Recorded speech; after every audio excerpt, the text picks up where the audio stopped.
Hi, Chris Broderick with RADICL, an employee experience and technology organization. Super excited to be here at Unleash in Las Vegas with Lexy Martin from Vizier. Well, so Lexy, why don't you just take a few moments and introduce yourself to everybody? Thank you. It's really nice to be with you guys too.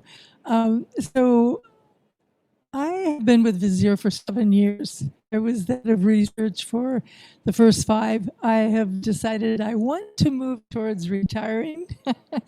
So we now have expanded the research team to 4 of us. So now I'm part of a research team. And the focus of my work has often been on what is the value of adopting new technologies, whether it's been HR technology or people analytics. And most recently, I've been focused on an aspect of people analytics that some organizations are doing, which is democratizing. So that's what I'm working on now. Fantastic. Democratizing data across the organization. Yeah. Really exciting topic. And Lexy was able to share some of that insight with folks here at Unleash. And we've got the special opportunity for her to share some of the key insights from that research that she's been doing, that she shared with folks at Unleash today. Yeah, so this is a small research project. I interviewed in 24 companies, both the people analytics team leader and CHROs, asking them what's the value that you've gotten from giving data and insights to people managers. And kind of my conclusion was that doing so is making their managers more effective and more human. And it was such an aha. And the reason is that they're using data for managers to really understand the people. Are they collaborating well? Are they well? Are they engaged?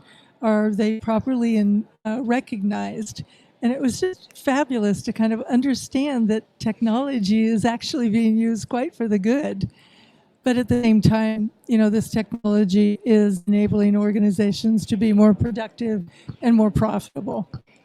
Fantastic points. And, people data for good is something that we all want, and stay away from data that gets creepy and different ways of interacting with folks that make folks less comfortable. And so that's why I love to hear that there's this chance where leaders are in fact being not only more effective, but they are being more human with their people. I mean, yeah, just a small example. When you think about nudge technology, it's being used to remind, and it's too bad that you need to remind people, recognize your people for outstanding performance.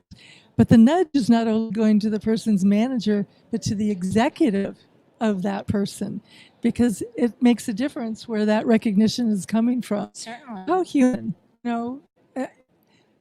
it's just kind of heartening to see. Telling that story makes people go recognize someone. Yeah. So who are you going to recognize? Well, and I loved also that what came from one of the leaders that you had with you in your panel was this idea of providing the right insight in the right way for the right level of leader that you're working with in the organization. Yeah, it was also very clear that people managers have so many dimensions. They have, their executives, their senior leaders, they may be a team leader, a project or program manager with a small span. And they are in a particular industry, a particular function. They may be data savvy, they may not be. They just, there's so much dimensionality to them. But the first thing that was clear to me was that there's no one killer app for everybody. And the second is that vendors and practitioners really need to have personas in mind when they create solutions. And then, of course, they need to really have a real business need that they're trying to address.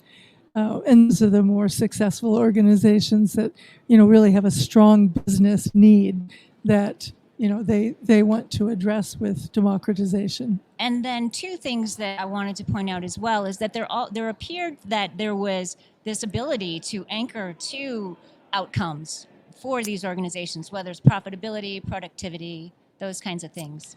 Yes, and so, I'm an old value engineer. I've been doing that my life. I know how to take a story and unbundle it so that I can see where the value can come. it's interesting to me that democratization is so new that organizations really aren't doing post-implementation return on investment analysis. They need to, they recognize they need to, but they're not doing it yet. So, I can come up with what the potential value is, but they couldn't. Okay. Not yet, but to know. but we're getting there. Fantastic. And then the last thing that I'll just add is just that both of these organizations that you shared information with today were anchored in purpose and found this effectiveness and success through a highly purposed organization. There's so many.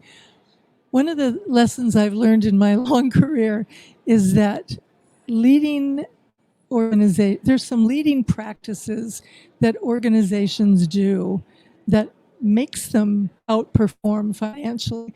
And there are things like having very strong purpose. You heard that from Providence and from Standard Bank today. We envisage good and not for anything creepy, but there's other things that are leading practices. Focusing on diversity, equity, and inclusion. I see organizations that are doing that.